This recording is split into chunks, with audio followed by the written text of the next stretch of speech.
Book 1, Recalled to Life.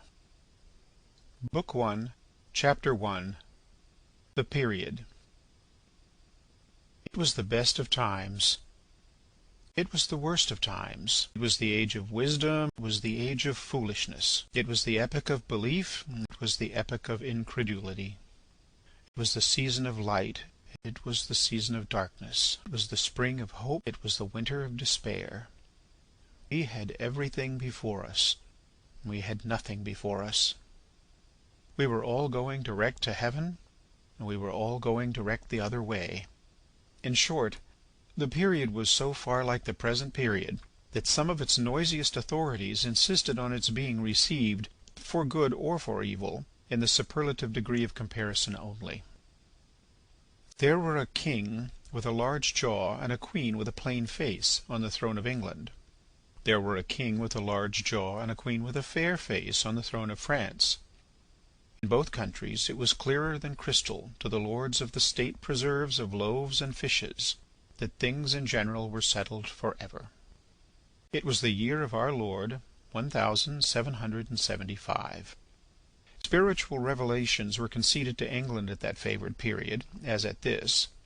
Mrs. Southcott had recently attained her 25th blessed birthday, of whom a prophetic private in the Life Guards had heralded the sublime appearance by announcing that arrangements were made for the swallowing up of London and Westminster. Even the Cock Lane ghost had been laid only a round dozen of years after rapping out its messages, as the spirits of this very year last past, supernaturally deficient in originality, rapped out theirs. Mere messages in the earthly order of events had lately come to the English crown and people from a congress of British subjects in America, which, strange to relate, have proved more important to the human race than any communications yet received through any of the chickens of the Cock Lane brood. France, less favoured on the whole as to matters spiritual than her sister of the Shield and Trident, rolled with exceeding smoothness downhill, making paper money and spending it.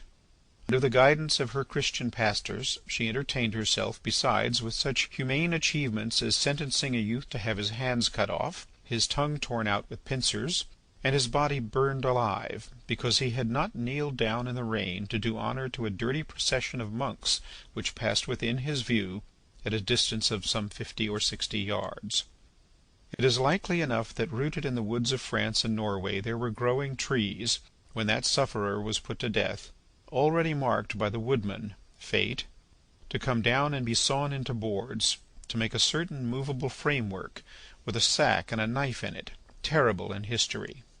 It is likely enough that in the rough outhouses of some tillers of the heavy lands adjacent to Paris there were sheltered from the weather that very day rude carts, bespattered with rustic mire, snuffed about by pigs, and roosted in by poultry, which the farmer, Death, had already set apart to be his tumbrils of the Revolution. But that woodman and that farmer, though they work unceasingly, work silently, and no one heard them as they went about with muffled tread. The rather forasmuch as to entertain any suspicion that they were awake was to be atheistical and traitorous. In England there was scarcely an amount of order and protection to justify much national boasting. Daring burglaries by armed men and highway robberies took place in the capital itself every night. Families were publicly cautioned not to go out of town without removing their furniture to upholsterers' warehouses for security. The highwayman in the dark was a city tradesman in the light, and, being recognized and challenged by his fellow tradesmen, whom he stopped in the character of the captain, gallantly shot him through the head and rode away. The mail was waylaid by 7 robbers, and the guard shot 3 dead, and then got shot himself by the other 4 in consequence of the failure of his ammunition, after which the mail was robbed in peace.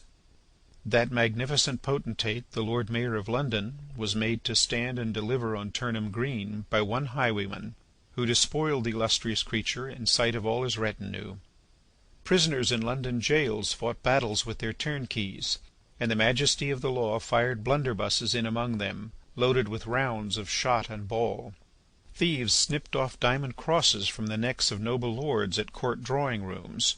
Musketeers went into St. Giles to search for contraband goods, and the mob fired on the musketeers, and the musketeers fired on the mob, and nobody thought any of these occurrences much out of the common way. In the midst of them the hangman, ever busy and ever worse than useless, was in constant requisition, now stringing up long rows of miscellaneous criminals, now hanging a housebreaker on Saturday who had been taken on Tuesday, now burning people in the hand at Newgate by the dozen, and now burning pamphlets at the door of Westminster Hall. Today taking the life of an atrocious murderer, and tomorrow of a wretched pilferer who had robbed a farmer's boy of sixpence.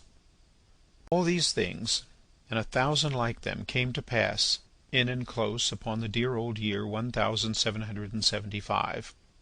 Environed by them, while the woodman and the farmer worked unheeded, those 2 of the large jaws, and those other 2 of the plain and fair faces, trod with stir enough, and carried their divine rights with a high hand. Thus did the year 1775 conduct their greatnesses, and myriads of small creatures, the creatures of this chronicle among the rest, along the roads that lay before them.